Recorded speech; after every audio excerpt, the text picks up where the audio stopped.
You. I still need an intro music because I always sing right before we come on, and it's very strange. Nobody knows where it's coming from.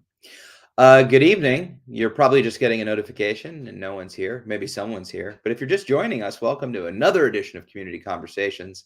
It is Tuesday, November 22nd, 7:01 p.m. on the East Coast. Uh, welcome, welcome, welcome. As always, we like to give you a couple minutes to get in the room. Hey, Duluce, what's up? Good to see you. Hi, Meryl. Good to see you. So if you're just joining us, let us know you're here. Say hello, where you're from. We usually like to ask a question. I was going to ask a Thanksgiving related question, but obviously we have a very international audience. So I then turn that into, what are you thankful for? I think that's global. So if you want to quickly say hi and where you're from and what you're thankful for in this moment, I think that would be fantastic. Lurking is a good hobby. I enjoy a good lurk. So you have my heart. If you're just joining us, welcome, welcome. We get started in another minute. Always let people get settled in. Hey, Dave, good to see you. Hey, Matt. Tonight we are asking for obviously your name, where you're from, and what you're thankful for. Thanksgiving is coming up for those of us in the U.S., but I think the thankful question is a global question for anyone. So what are you thankful for in this moment? Alex wrote, thankful for evidence-based treatment. Absolutely, I agree with that. Meryl wrote, I'm in the Netherlands and I'm thankful for cats existing. I have 2 cats asleep next to me. I like your picture, by the way. So I totally feel you on that. I think we can at least get Callie asleep right here, and then I have another one off camera. If you've been on the stream before, you're used to seeing the cats, for better or worse, we should say. Just coming up on 2 minutes. We'll give it a few more seconds if you're just joining. Valerie's grateful for not forgetting, but you didn't forget about not forgetting, so you're already ahead of the game. Carol wrote, thankful for family. Hi, Carol and Jenna. It's good to see you. Justin Hughes in the house. Thankful for family. That KF. What does it mean? I'm not in with the cool terminology. It's something obvious. I know. It's great to see you too, Valencia. All right, let's get started with housekeeping. In the meantime, if you're thankful, my family, I'm thankful for my friends, including you, Justin. Ditto. Ditto, ditto. All right, Colorado, thanks for fall break from school. Absolutely. Break from school is always a welcome thing. Oh, Dallas. Okay. So I'm going to read some housekeeping, and while I'm doing that, and thankful for you, Ethan. Thank you so much, Elise. I appreciate that. I'll take that. If you're just joining us, feel free to continue answering the question, which is where you're from and what are you thankful for in this moment. And while you're thinking about that or answering in the questions quickly, my name is Ethan Smith, and I'm a national advocate for the International OCD Foundation. Which just means I have OCD, and I'm still talking about it until everyone has access to evidence-based treatment that is effective, affordable, and convenient. This community conversation is intended to serve as educational content and is not intended to replace therapy. For treatment-related questions, please be sure to work with your local provider or contact a local clinician. The IOCDF is not a crisis hotline. If you are in crisis or you're ever feeling suicidal or unsafe, please go to your local emergency room or call 911 or the 988 Suicide and Crisis Lifeline by dialing 988. We want to create a safe space and be as possible and be kind and respectful to everyone. As always, this is being recorded on multiple social media platforms, so just keep that in mind as we offer support to one another and divulge information that is personal to all of us. We are here to support one another. With all of that, what's up, my people? How's everyone doing tonight? Let's see what else people said. Let me scroll up. Katie, my wonderful fiance, wrote, I'm thankful for Kitty, sunsets, and Ethan's. There's more than one me? That's weird. We'll talk about that later. Luz wrote, I'm thankful for the fact that I'm able to live life, experience joy, and also thankful for the OCD community. Really beautifully put. K. Fergie, 21, wrote, thankful for today. I think today is never promised, so I think I totally agree with you. Dave wrote, I'm thankful for this and all IOCDF live streams. I totally agree with you. Thankful for family, Carol wrote. Oh, I missed all those before, so sorry about that. Valerie wrote family. Let's see. I'm grateful for health and peace of mind. I think Khadija wrote. I hope I pronounced that correctly. Uh, Justin wrote, "You're such a rock star and a servant of the people, Ethan." Oh, I appreciate that, Justin. I could say the same about you for sure. Uh, so with that, North Carolina, thankful I'm still fighting to overcome OCD, and I have people who are fighting to my OCD community. I love that, Valencia. Uh, and thank you for asking. I'm thankful for having a good beer. I think that is fair. Sometimes it is the simple things in life. Mike Sizemore. Hey, Mike, good to see you. I'm thankful for family, our wonderful OCD community, and improvements to evidence based treatment. All well said. So, with that, I always like to say how you're doing. Deleuze asked me how I was doing, which is kind of awesome. And I'm doing pretty good. Glad to be home, been traveling a ton, and I can fill you in on some stories from my travel adventures. I have an interesting OCD story for you. But before we get to that, how are you all doing? What's on your mind? What's going on? How's everybody feeling?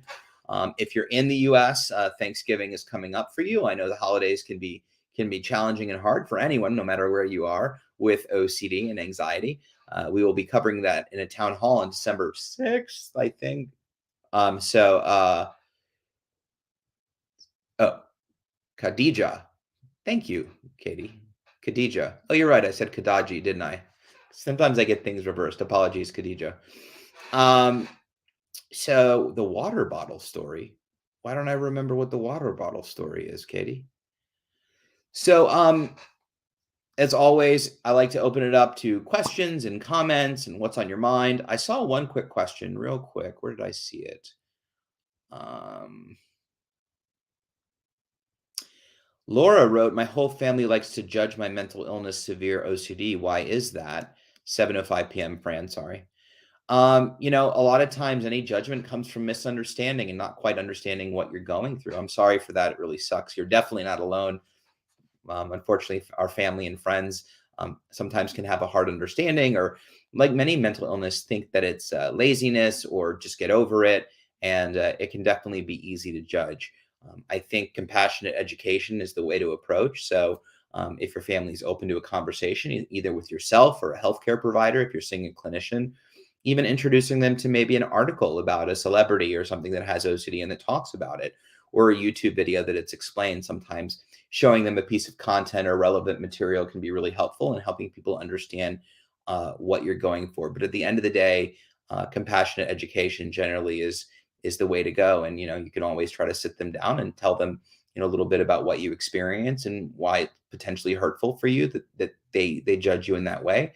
If you tried to have that conversation, you might want to try some of the other suggestions I just mentioned. So, but you're definitely not alone in that. We get a lot of questions, and that's unfortunately a lot of people's situation. And I'm sorry you're in that situation, but hopefully we can help you navigate that. Um, oh, open bottle. Okay, yep, I'm gonna make a note of that, Katie, for sure. Okay, I'm just writing it down. I'll tell that story, Katie. That's a good one. So Deleuze wrote, "The weather is creating a sour mood, but still doing all right. My scrupulosity is getting triggered more easily because I'm getting reminded of last year's struggles and rock bottom. Um, I wonder if you get reminded of when you were at your worst, Ethan, and if that triggers you." That's it right after 7:09 p.m., Fran. That's a great question, Deleuze, and the answer is yes. It's very interesting that I think we all have patterns in our own OCD journeys. Mine happens around this time. I remember first getting a really terrible panic attack and anxiety attack in math class my sophomore year of high school. It was right around the middle of October on a Friday. And although I was born with OCD and it manifested in many ways, that was the time that it significantly impacted my life. And so lots of things from that point on reminded me of that and subsequent experiences that were painful or difficult. I dropped out of college due to OCD around the holidays.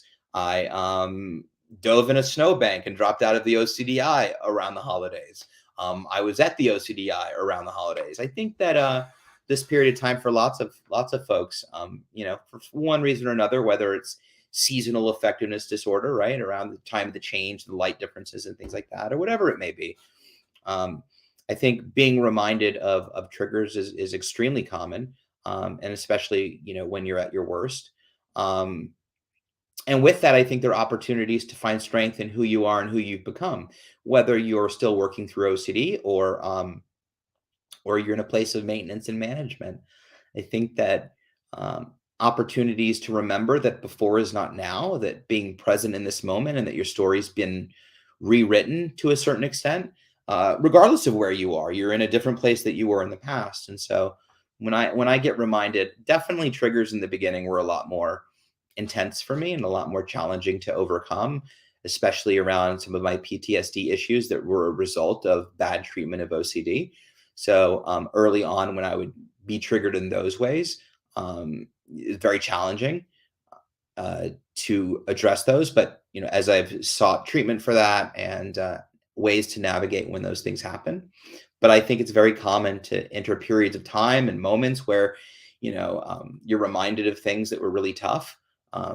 First time I had to go back to Chicago after being in Chicago the last time with food poisoning, and that being heavily on my mind, and eating the same dinner at the same place and realizing that absolutely. But I think it's opportunities to really remember that the past doesn't equal the future, and we're here in the present, and all we can do is move forward. But yeah, definitely, for sure, it does trigger me at times, and I think navigating those triggers can be challenging. But the more we treat it as just a thought, and it's valid, and the feelings are valid, but still move toward our values, that's definitely something, a way that you can persevere through that. uh Kay Fergie wrote, battling since I am between jobs, trying to keep my brain busy with constructive tasks, not obsessing. Totally relate to that. OCD really loves not having a routine. Um, so I wish you the best on your job search. You're definitely not alone in that, for sure. And just try to embrace and take every moment as it comes, and embrace the now. And everything is a stepping stone. I've learned in my own experience, at least, that even at times where I thought I was taking massive steps backwards, that they were really massive steps forward. And I didn't necessarily see it at the time, but it ended up, those steps allowed me to move forward in ways that I didn't imagine. And typically, or most of the time, I was pretty much proven wrong every time I felt like I was taking a step backwards, or whether it was in my control or out of control. In other words, whether you lost your job or whether you left your job, or whatever the circumstance may be. I've been in both those situations, and regardless, I always came out the other side and ended up better for it. So there's lots of strength. There's always growth in those situations. So I wish you the best in your job search. And yeah, keep creating a routine in the meantime. Go for walks, get up at the same time, eat breakfast, shower, get dressed as if you have plans, try to make plans with friends, get on the phone, things like that. You can definitely create some routine without work until you get back in your work. So Meryl wrote, I'm heavily debating getting professional help or not, fighting the am I OCD enough question. That's a great question to ask. And I don't think that I would say that, well, I don't know your reasons for debating beyond I am OCD enough, in the sense that, do you feel severe enough? Or, I would say this. I would say that, if you've been diagnosed with OCD, it would be beneficial to seek help. If you think you may have OCD, but you're not sure and you haven't officially been diagnosed, um, what does it hurt? Right? I think they're great. The skills and tools that we learn in battling OCD are really effective just in life in general. So I'm a big proponent of, what's the worst that can happen? You go, if you don't have a diagnosis, you determine whether you do or not, and whether it's worth moving forward in treatment. If you do have a diagnosis, and you go, you know, I think you never need to be a certain level of severity to engage in treatment. It's all about quality of life. And, whether you're spending an hour a day compulsing and ruminating, or 24 hours a day compulsing and ruminating, still worth it to get that hour back. So I would say, whatever your specific circumstances are, it can't hurt to go, and take it from there. Underarm chair. I like that name. I am feeling like my therapist abandoned me because I couldn't pay for higher frequency appointments, dreading seeking more affordable treatment and starting over again. I appreciate you sharing that. This is a sad reality of having OCD, and the healthcare system and the process that we have to go through to find treatment. It is complicated and difficult and frankly unfair. And, many times we are the victims. I don't use that word lightly, and I don't like to ever claim that I'm a victim of things or that other people. I think that a lot of things that are in our control, but unfortunately, the expense of treatment is high. Sometimes the frequency required for treatment is necessary, and it requires either us having to advocate for ourselves heavily when we're in a really dark place, and it's hard to do that, or to your point, you have to start over again with a new treatment provider. Um, you know, I have, and even then, even if expense isn't an issue for other reasons, you may have to start over with a new treatment provider. Starting over isn't easy. Having to retell your story, build trust again, hoping that clinician or that therapist gets to know you in the same way that the other one did, especially if you like them. And I also know, I don't know the exact circumstances of which your therapist may have terminated or told you that. I know it can feel very cold, and it may have been, in the sense that you felt like you had a relationship and support, and it came down to money as a reason why they can't see you anymore. Um, they may feel that you need a higher frequency of appointments to be able to benefit from treatment. Whether that's true or not, I really don't know. But we've had this conversation a lot recently, and within my own circles. And I think that, having that discussion of letting someone go or whatever the case may be, it should be nuanced. And you definitely shouldn't feel abandoned, even if that therapist could continue to work with you while you found someone new or they helped you find someone new. Um, but unfortunately, that's just a crappy situation. I'm so sorry for it. And I hate that it's a reality of the current system and the current structure that requires us to get treatment and help.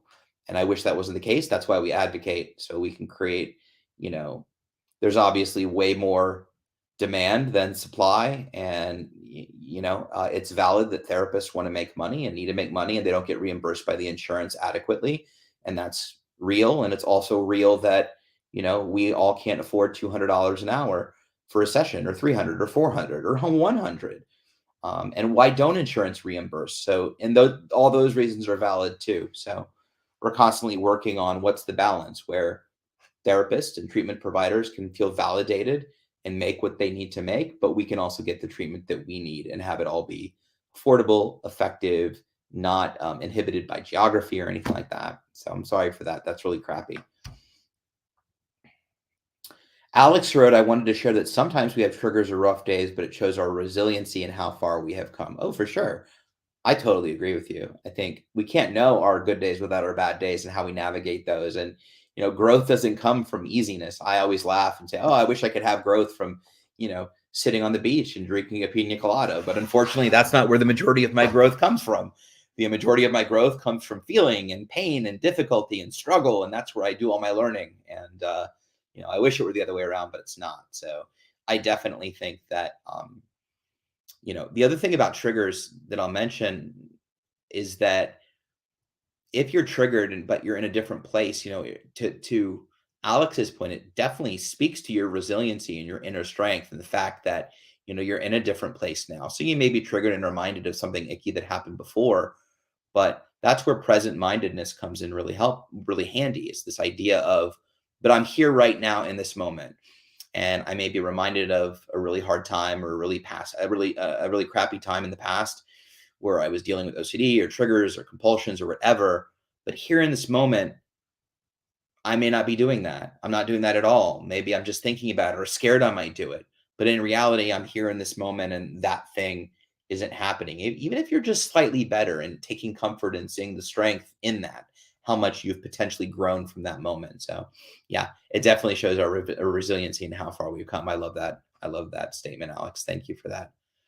Michelle at 7:12 p.m. asked, is avoiding doing something because you're afraid of it already is or might become a compulsion? Actually, compulsion in or of itself. I'm avoiding a task I may or may not need to do for that reason. So in general, assuming that you have a diagnosis of OCD, avoidance is considered a compulsion. So there's a thought associated with it. You said it, you're afraid of it or might become afraid of it, whatever that thing is, right? So that thought creates a feeling in you of anxiety and scared or whatever it is. so that is the obsession related to whatever specifically you are afraid of happening. Um, let's say, I'm afraid if I go outside, I'll get hit, I'll get killed. I don't know, that's really intensely dramatic and kind of violent, but work with me here. So therefore, that's the thought. That's the obsessive thought. I can't stop thinking about it. So I get the icky feeling. So the compulsion is I don't go outside. I'm avoiding outside. By doing that, the obsession tends to go away because I'm not even going near the trigger, right? So by compulsing constantly, the obsession goes away. And that's where it kind of gets confusing of whether, for some people, of whether it's OCD or not, because it's like, well, I'm not obsessing. It's like, well, no, but you're not leaving the house because you're avoiding because of a fear and a thought. So that's how it integrates with one another, or whatever your circumstances is. So, now I don't know your circumstance and I'm not a clinician, but I would say to you this, if you're afraid of it, well, first of all, if you're working with a clinician or a treatment provider, that would be ideal. You know, if you're afraid of something, potentially ask yourself, is that a valid fear? Why you're afraid? Talk to someone that's trusted to help you discern whether that's true. I mean, I don't want to sit here and say, you know, I'm, you know, I'm afraid of some things you should be afraid of, is my point. So we want to make sure that it's a realistic fear, right? Might become afraid is very interesting because that tells me that that's anticipatory anxiety. I'm afraid if I do something, I'm not afraid of it now, but I don't want to become afraid of it if I do it. So that's definitely along the lines of, some concern about the future. So 100% avoidance is a compulsion in terms of OCD. And, you would treat it just like you would any other obsessive thought, which is in compulsion, which is to head toward it, right? So whatever your fear is, assuming that it is a valid, assuming that the reason that you're afraid is illogical and OCD based. I guess my example of that is like, I'm afraid to put my hand inside of an anthill, a fire anthill. Well, that's valid. Most people wouldn't want to do that. That's not something we need to do. I don't know why you would need to do that. Maybe your job, but so obviously, if there's things that but assuming that it's something like I'm afraid to be near my family because what if I hurt them, or what if I'm afraid I start hurting them, and so those situations that are very common in OCD. I would look at challenging yourself to be willing to be afraid and not avoid, because what are you missing out on by avoiding the thing? I would imagine, and you can tell me later, Michelle, I'd imagine that the thing you're avoiding is something important to you, perhaps, or something that you care about, or something that you enjoy doing. I'm curious about that, but hopefully that sheds some light on your situation. TG wrote from Wisconsin. It's getting cold, I think, up there. My 13-year-old has OCD and no interest in ERP. Curious if, in your opinion, we should force him to start back with a therapist or let him decide when we go for help. Great question. So with kiddos, the advantage of under 18 is you can force them to go, right? They're minors. They can't make decisions for themselves in that capacity as they're not adults yet. So you have an advantage. However, you also don't want them to despise you and hate you and resent you and all of those things. So then what's the answer if they're not interested in treatment? Curious if they've already tried treatment and had a bad experience, or just, I've got it. Sometimes when you're younger, it doesn't seem as bad. Like it's bothersome, but whatever. My suggestion is you go to treatment if your child is not willing to. The reason I suggest that is because if you can find a good ERP therapist, a good therapist that treats OCD, the benefit of that, as opposed to forcing him to go, is eliminating that resentment. So there can be an educational component first. We're going to sit down with my child. I'm going to explain to you why it's beneficial, why we think you need this, why we'd love for you to help us help you, all of those things. If that's not attainable and there's just a hard no, I don't want to do it, I don't care all the reasons why, you can be honest and communicative and say, we understand, but we need to know how to help you because your OCD makes you sicker and we don't want to contribute to that. So we're going to go to therapy. What happens in that case is most of the time, a good therapist will start to apply or teach you teach you two things. One is how not to engage their OCD, how to not help them reassure or enable them or support their OCD, which in turn obviously makes it very comfortable for them, but you will understand why. and that can tend to motivate the child to want to seek treatment. The other thing you can do, and what they'll do, is potentially start applying systematic pressure to or integrate an award system into your kiddo's life. For instance, you're not going to reassure or enable, which is going to be really hard. But if you do these X, Y, and B things, then we will allow extra screen time, or we will allow, extra whatever. But you can create a reward system, and also take away things, right? We talk to a therapist. We want to do what's best for you. We don't want to make you sicker. So, if you're going to continue to engage these particular compulsions, then you can no longer have your phone on the weekends. Now, I'm not suggesting you do any of these things. Obviously, listen to a clinician and a provider for expert opinion. But my point is, there's a lot of those things that you can do and approach. So I would suggest, if you've had compassionate conversation, try to help them understand what it is they're going through. And if maybe you may not understand really well yourself, in which case, going with a therapist is such a great idea, just for you to understand better, and then be able to approach that with your child. And then from there, you can apply other tactics and techniques if they don't respond initially to simply education. We love you and we want to help.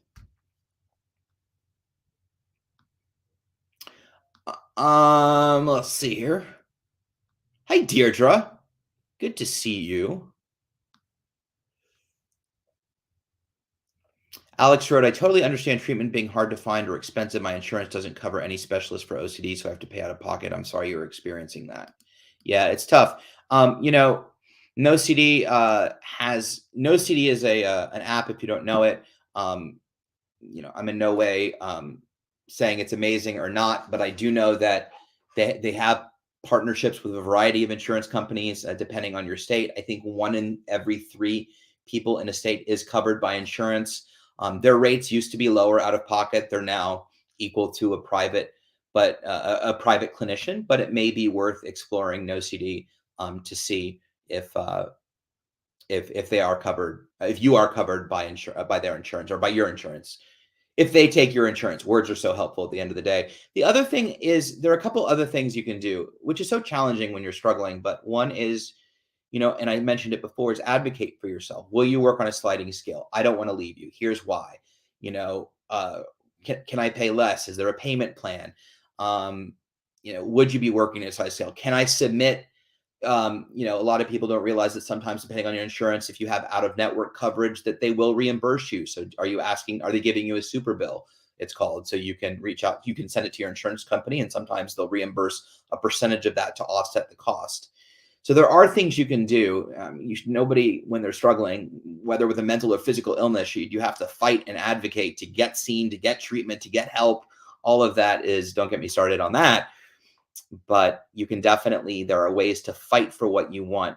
You may get a no, and you may have to eventually be like, okay, I've kind of, pursued all avenues and none are working.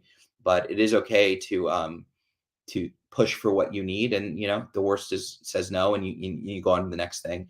There are, I think, Fran, is there an insurance filter on the IOCDF resource directory? I don't. Oh, well, Fran roasted some things. Posted at 7:17 p.m. low cost treatment options for OCD. Thank you, sir. Appreciate you.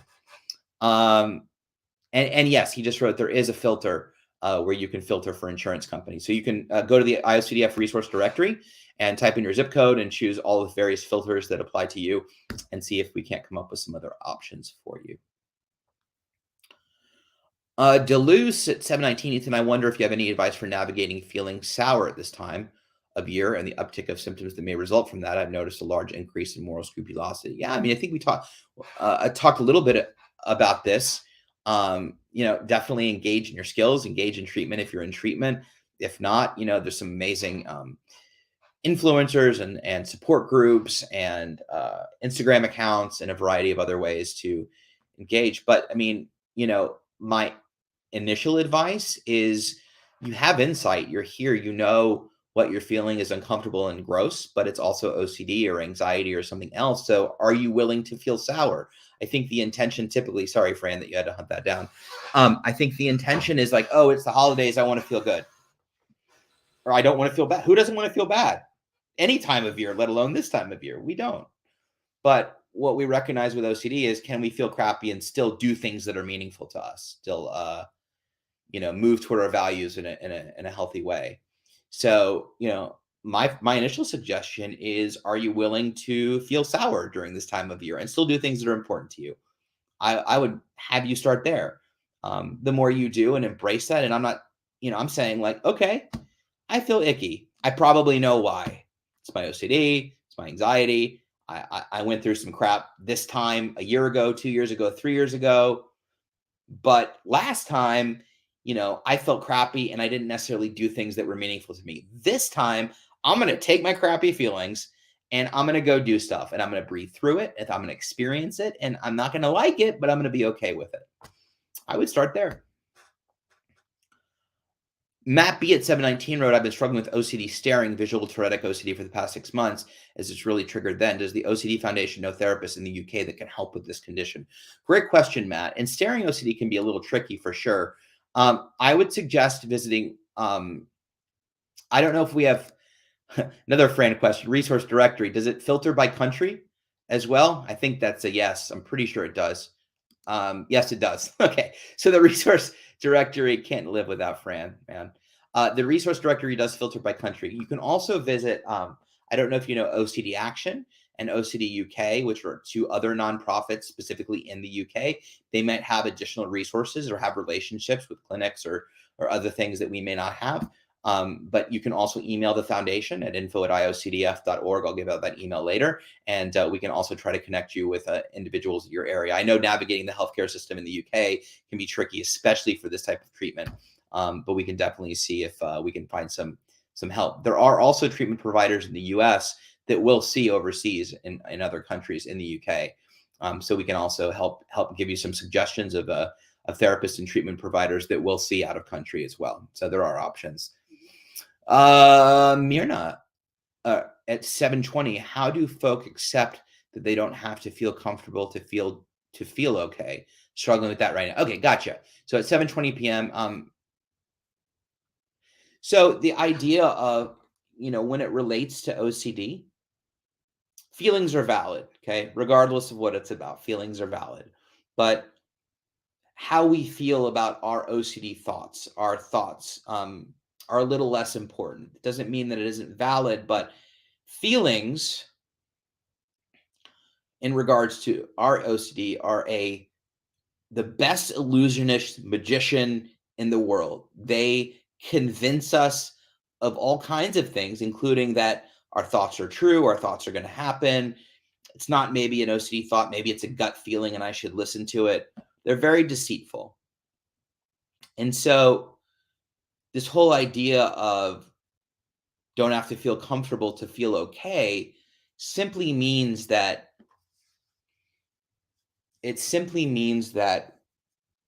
you are willing to feel discomfort, right? So it's not necessarily about feeling okay. It's more about, are you willing to feel discomfort? Not just white knuckle it, which is a term that we use, and I'll show what that means in a minute, but embrace that discomfort. In other words, bring it on, right? Bring it on and go do things that are important to you anyway. And most people struggle with this. Nobody wants to feel bad. Nobody wants to feel uncomfortable, right? And when we say, I feel uncomfortable, but I feel okay, it's this idea of, I'm going to take the crap that I'm feeling right now and go do things anyway. But let me give you an example of white knuckling, because I think we talk about that a lot, and it's kind of mischievous of how we are kind of vague about how we maybe understand it. So there's a desk in front of me. That's what my computer is on. Okay. So let's say that I'm afraid to touch my desk. So, and I'm going to touch it as an exposure, right? But this applies in terms of, I know you weren't talking about an ERP specifically, but this applies in terms of how we sit with our discomfort. So there's two ways to approach this, right? The first one is white knuckling, and that would look something like, okay, I'm gonna touch it. I'm just gonna touch it. I can do it. Okay, yep, I touched it. I'm done. I touched it, and I touched it, and I did exactly what I was supposed to do. Okay, and I want to feel better now that I touched it, and that's my ERP. Okay, that's white knuckling. You're just kind of grinning and bearing it, right? And that unfortunately isn't as effective or isn't effective at all compared to really engaging in exposure. So what is engaging in exposure? What does not white knuckling look at? It's this. Well, looks like I'm going to touch the table and I'm going to die. I'm going to die and I'm touching the table and God, this feels really bad. And you know what? I'm okay with that. I don't like it, but I'm okay with that. And I'm touching it and I'm probably going to die from this. And people that I love are going to die. And you know what? I should probably make sure that they're planning my funeral right now. And they're going to plan my funeral. Lots of people are going to come. And that's just the way it's going to be because, frankly, fuck OCD. So you see it, I don't normally cuss, but it seemed apropos there. But you see kind of the stark difference between this idea of, I'm going to do it, not going to do it, and really diving into the fear and the discomfort and owning it, talking back to it, right? OCD is a bully. OCD is a bully. How do you unarm a bully? If a bully is making fun of you, what do? Make fun of yourself. Take the ammo away. Like the end of 8 Mile is the perfect example, right? Eminem literally just disses himself and takes all the power away from the battle rapper. That's exactly what we want to do here, right? So OCD is going to scream, oh my God, you're going to die. All this stuff's going to happen if you touch the table. So if you say it yourself first, you're taking all the power away from OCD. And that's what we mean by sort of embracing the discomfort, embracing the uncertainty around the OCD thoughts, jumping head first, approaching the stuff with attitude. So when we're talking about you don't have to feel comfortable to feel okay, we're not necessarily saying, well, for me personally, I'm not saying, well, I'm willing to be uncomfortable so I feel great. If I'm willing to be uncomfortable, that means I don't feel great. I feel uncomfortable, but I'm open to that feeling, and that feeling isn't going to keep me from doing things that are meaningful. Here's a story. So for those of you that may or may not know my story, at my worst, when I was struggling, my specific symptom and subtype was self-harm. Specifically, what if I accidentally hit my head or my head got hit and I had a brain bleed and died? That was my big fear. And if you know or don't know my story, it got so significant that I was afraid I was always hitting my head, and I was going to get CAT scans multiple times a week. And I ended up in bed, completely unable to function. I had my hands under my body because I was so afraid of moving and hitting my head in any way. Okay. So I haven't probably been triggered by this theme since I got better. There's other things that are triggering, much lower on my hierarchy actually, but that particular theme pretty much went away. So I was out this weekend. End of last week. I was at a work conference in South Florida, and I was at this party, and I was going to present to a large group of people, and it was a really important event, and I was talking about OCD and how it pertains to treatment and developing new medication. It was a huge talk at a very big conference.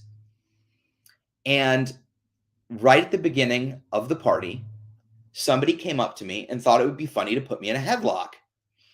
And they had been drinking a little. And when this individual came up to me, they kind of just haphazardly swung their arm and absolutely nailed me in the back of the head with their arm.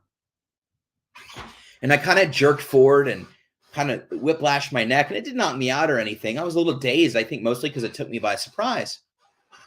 And I was like, can you just not walk away? Let me tell, I was so triggered by this. And I don't know, I have some ideas why necessarily potentially I was, and the details don't matter, but I've hit my head, as people do randomly. Sometimes you hit your head, you bang your head on something. That's happened. And for some reason, I was so triggered by this.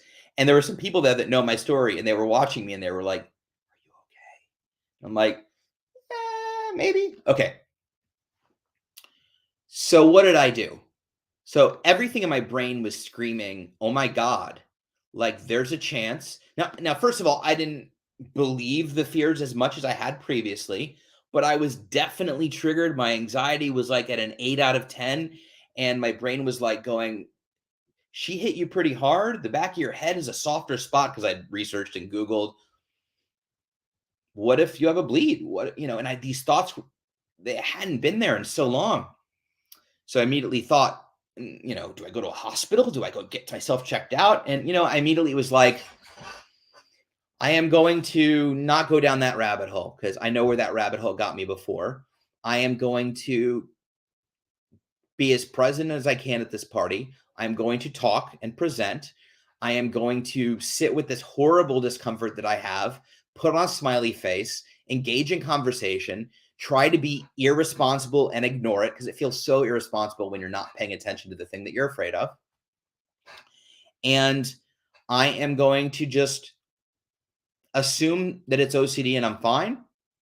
And if whatever I'm afraid of happens, I'll deal with it then. And so for the next 4 hours, I did what I needed to do. And I actually had a pretty good time at the party, despite being really uncomfortable. And I went to bed late that night. I woke up and I fully expected to feel like better and be like, whatever, over it. And guess what? I was still freaking anxious about it. And it took me about a day and a half for everything to sort of go away and really not care about it. But I hadn't had that in a long time, that particular theme. And it's a perfect example of really being willing to be uncomfortable. And I look back at the party and go, that really sucked, but I had a good time. But I wasn't happy. I was pissed that it happened. Why did it have to happen then? I was out of town. I was doing business. I was trying to be professional and effective and all these things. But then you find that inner strength and you realize where you come from and what it means to give into it, right? You're willing to sit with that. There's probably a point something percent chance it could have been a really specific spot that created a bleed. But you know what? I gave up so much of my life already to OCD. I just wasn't willing to do it again. So, roll with it. To the danger we perceive seems a lot more extreme than it actually is. I didn't try to convince myself that I was okay. I didn't try to convince myself that something wasn't wrong. I didn't try to look it up or compulse or Google. I just told myself I have OCD. And if I die, I'll deal with it then. And in the meantime, I'm going to go about my business. And there are a variety of ways to approach this. Having had treatment, I could have irked myself. But in this moment, this was what was most effective for me. But I think that's a good example of being triggered and sitting with discomfort and still not so much white knuckling, but it really engaging in your day despite how you feel. Kind of no different than having a headache and just like you do your stuff anyway. And you look back, you go, yeah, it was a good day at work, but I felt crappy. So yeah, I was going to tell that story anyway, but since we were talking about sitting with discomfort, and there's a lot of inspiration in that, in the sense that, I can look back at that and continue to derive strength. What was my other option? Go back to my room, go to sleep, be afraid, Google, call people, make sure I'm okay, look up a doctor, go to the hospital. It's like, A, I'm not willing to go back to where I was, and B, I would have missed out on important stuff. At this point in my life with OCD, I would rather be wrong and experience that than listen to OCD. So in other words, I would rather be willing for the worst to happen. And if it does, I'll deal with it, than protect myself from a scary thought and a feeling that I'm pretty sure is OCD. So. And I don't do that perfectly. I don't do that every time. If you've been on my live stream, I tell you exactly what's going on in my life. But this was definitely a big win, and I really was excited about that.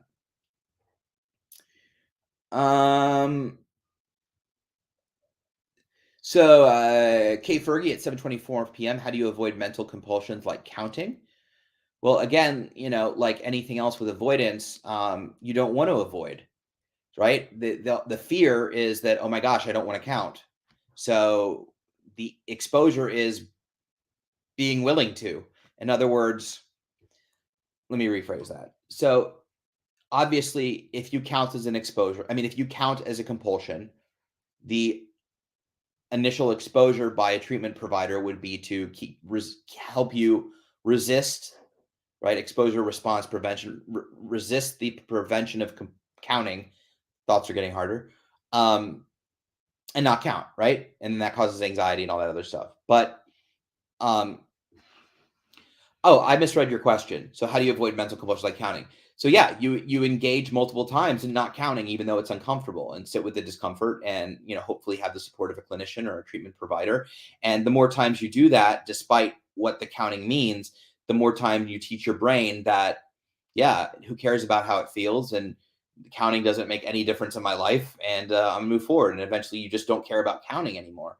Um, I thought you were saying that you wanted to completely avoid.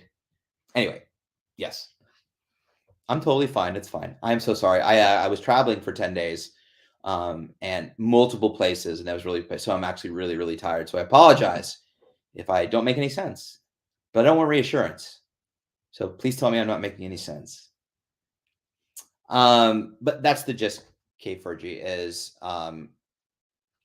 in order to stop, avoid is a tough word. In order to put compulsions to bed, we have to stop doing them. But in order to stop doing them, you need skills and tools to help you do that, right? If we could just stop, we would stop. So, the idea is to have a treatment plan and a plan of action in order to help you stop engaging in your compulsions, if they're counting, for instance. Listen, compulsions work. If they didn't, we wouldn't do them.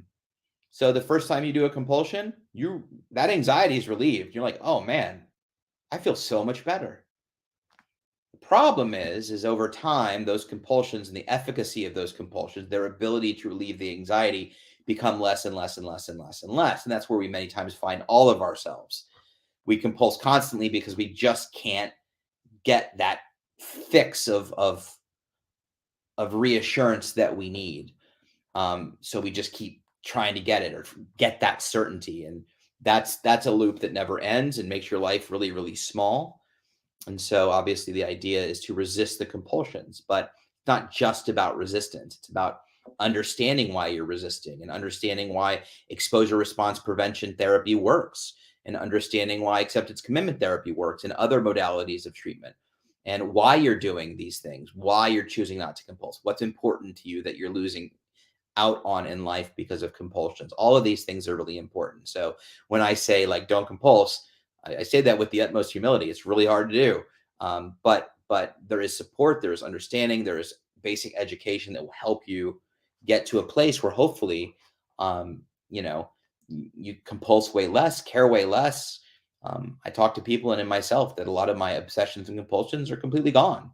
Other ones that are kind of higher up on my list that are more challenging, or the thoughts are still there, but compulsions are a choice, and they may not feel like that, especially mental compulsions. It feels automatic, like they just happen, but they are a choice. And as you engage in treatment and therapy, that choice becomes more evident. At first, when you're at your worst and really struggling, it definitely doesn't feel like a choice. It feels like you have the thought and you have the compulsive counting, whatever, and it feels like you can't help it. And that's because the thought, everything is fused, right? But the idea with treatment is that we start to push our thoughts further away so we can see the room we have to be able to make a choice, right? From thought to feeling to either compulse or not compulse. And you can't do that right away. You need to create that space to be able to see the decision to make the choice. But once you do, and you start making that space over time in treatment, you are then way more adept at being able to decide whether you want to compulse or not. Allison wrote, is there a way to have a medical record corrected if a provider does not accurately document things they were told, or if what they write is untrue? My last behavioral therapist knew I had fear of being misunderstood, and it got cut off. But I'm not sure the rest of what you wrote. But I have no idea, to be honest with you. That's a professional, like, HIPAA, question about medical records and things like that. But just by you saying, and I'm not at all insinuating that what you're saying isn't true, but just by you saying, if you had a fear of being misunderstood, and I don't know what else you wrote. I don't know if you continued it somewhere else, Allison. So I'm just going to take what I see and say, if you had a fear of being misunderstood and you're asking if there's a way to fix something that wasn't accurate, are you afraid that this medical professional didn't understand you and what they wrote wasn't right, and you want it corrected because you perhaps didn't say what you wanted to say? In which case, you know, perhaps that's OCD. Now, again, I don't know the rest of your comment. I don't know your circumstances, but just in what I see here, if you have a fear of being misunderstood and you want to make sure that they didn't misunderstand you, or that what's in there isn't misunderstood, or that you need it changed because you didn't feel like you accurately depicted what you said, that could be OCD. So it is worth pointing out. But as far as like actually having a medical, document changed, you'd have to call the doctor and ask if that's even possible. I candidly have no idea, but I would probably start by reaching out to your treating behavioral therapist and explain the situation, and see what they say. But I know that's uncomfortable, and I'm sorry for that. Uh, Oh, Michelle wrote, I get to things later, obviously. The task I'm afraid of doing, the avoidance question, is something very important to me and also very uncertain. Then I start obsessing over whether this is an obsession. It's a never ending cycle. So OCD attacks the things we value most. And that's why I asked if it was something that was important to you. And, whether it's something you're going to try that you're afraid it may impact, or something new, but regardless, avoidance is an obsession. I mean, is a compulsion. And so, if it's something that's important to you, and I mean, listen, how many things do we have that are important to us that we have uncertainty around? You know, um, Crossing the street and getting hit by a car, riding in a car and getting in a car accident, being with friends and getting COVID. I mean, I don't know. There's lots of things that we do value driven in our life every single day that we don't necessarily have certainty around the outcome. And OCD really applies a lot of emotion and attention and so forth on specific things. So those feel heavier, they feel weightier. When in fact, if you look at things that you do in life that your OCD doesn't attack or doesn't latch onto, you deal with a lot of uncertainty already. It's just not your OCD isn't focused on it, right? And a lot of our OCD is completely different. Our symptoms, the OCD is the same, but our symptoms are different. So you can listen to me and go, "Oh, you're afraid of hitting your head? That's hilarious." And I could look at you and go, "Oh, you're afraid of writing a paper? That seems so easy." When in reality, the pain and suffering is the same for all of us. But all those are the things that your OCD doesn't attack. It also holds mass amounts of uncertainty that you're willing to live with in an effort to see if you can achieve what you want, get what you want, do the thing that you want, right? I mean, I have a friend going through IVF. She may not get pregnant, but if she doesn't try, she'll never know. There's people that have horrible breakups, but if you want love in your life, if you want a significant other, then your options are never try again and avoid it, or take a chance. And yeah, you may get hurt again, but if you want love, in a friendship or a relationship, whatever, then you got to go for it, right? So there's so many things that hold uncertainty in our lives. And typically, OCD, like I said, attacks the things we love most. And so, take comfort in that, in the sense that this is something that's really important to you. So the question is it so important to you? Is it worth not doing? Is it worth OCD taking away from you?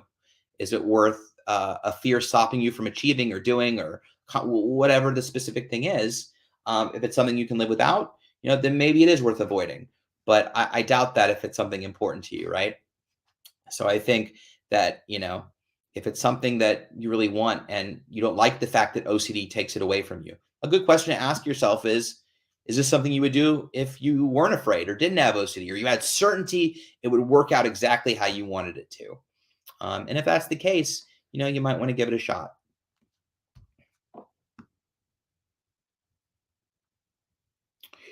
Scrolling, scrolling, scrolling. That's a new song. I just wrote it. You're welcome. Um, Good comments. I love everybody um, advocating and talking about their experiences, and I really appreciate it. I think we all are here to help one another, and I think that's fantastic. Um, Leanne at 7:38 p.m. wrote, "Okay, how do we determine if it's OCD or reasonable precaution? For example, COVID-19 procedures versus OCD." 7:38 p.m. I don't know if I said that or 7:19 p.m., but either way, great question. So OCD will never be satisfied. In other words, with when COVID first broke, it was like wash your hand for 20 seconds. Well, if you have OCD, 20 seconds didn't feel like enough. And frankly, probably neither did 21, 22, or 23 seconds. Was it 1 minute, 2 minutes, or 3 minutes, right? So what did we have to do? Well, when COVID first came out, our suggestion was to listen to the experts. Now, you may say the experts didn't have a clue, and that is true, right? How many times did they change the rules? But it's all we had to go with at the time. So the non-OCD thing to do, that was really stigmatizing, but the thing to do that didn't give into OCD was to wash your hands for 20 seconds and be done, right? So we have to look at what the experts are saying, even if they made mistakes before. We have to look at what other people are doing around us that don't have OCD, right? And then use those as baselines. And so, at the time, if people were saying, wear a mask, stay 6 feet away, and wash your hands and sanitize, wash your hands for 20 seconds, then that's what you should do. No one was saying, maybe at the beginning, we were quarantining, but at a certain point, people said, leave your house, go out, just wear a mask, sanitize, and stay 6 feet away, right? But there are individuals that still haven't gone out because of COVID, right? So we can base this on sort of what the world is doing and ask ourselves, are we doing that too? There's no judgment here at all. In fact, I personally just stopped wearing a mask in most situations, in social situations, things like that. Though, I have all the boosters, and I still fly with a mask. And obviously, if I'm around people, I want to protect them, and so forth and so on. It's all very personal choices, but I think that we have to see what the experts say, and no more, no less. And also, it can be helpful to ask someone that you trust, that you care about, that doesn't have OCD, what they would do. And that was also helpful during COVID or anything else. So, if you're a surgeon, you learn from another surgeon or from the teacher what you do to prepare. You wash your hands in a certain way for this amount of time. You touch this, people hand you this, you glove up and you go in, right? If there's more things that you want to do that's beyond that, is it a valid reason or not? And you talk about, how do I know if it's reasonable? And that's why I say listen to the experts. And you can always also ask someone that doesn't have OCD, that may be also engaged in that whatever thing that you're wondering about. So hopefully that was helpful, Leanne. It made sense to me, but it doesn't mean that doesn't mean anything. Oh, great idea, Deirdre. So ERP, I used that phrase before. That stands for exposure and response prevention. It's the gold standard treatment for OCD. And thank you for reminding me, Deirdre. Appreciate it. So it's the gold standard for treatment for OCD. The E stands for exposure, which is a clinician, licensed professional will expose you to some of your fears. And then the response prevention part is to work with you to stop doing the compulsions in increments, right? In an effort to habituate your brain into learning that the feeling, the fear, it's not about proving that it's right or wrong or that it is going to happen or it's not going to happen. It's really about to prove that it doesn't matter and that OCD is taking your life away and you should do what's meaningful and value driven to you.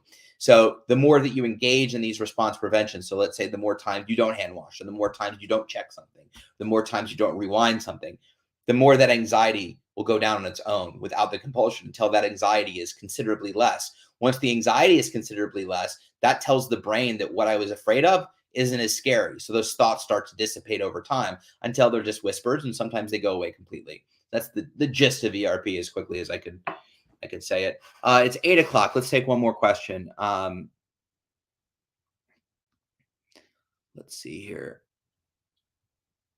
Yeah, Loretta Levy, who also happens to be a cousin of mine. It's good to see you on here. She wrote, can these treatments be done through telehealth? My area is a mental health treatment desert, as most are. So the one of the silver linings of COVID is almost all therapists went to telehealth. So the answer is yes. Research is still out, Loretta, on whether telehealth is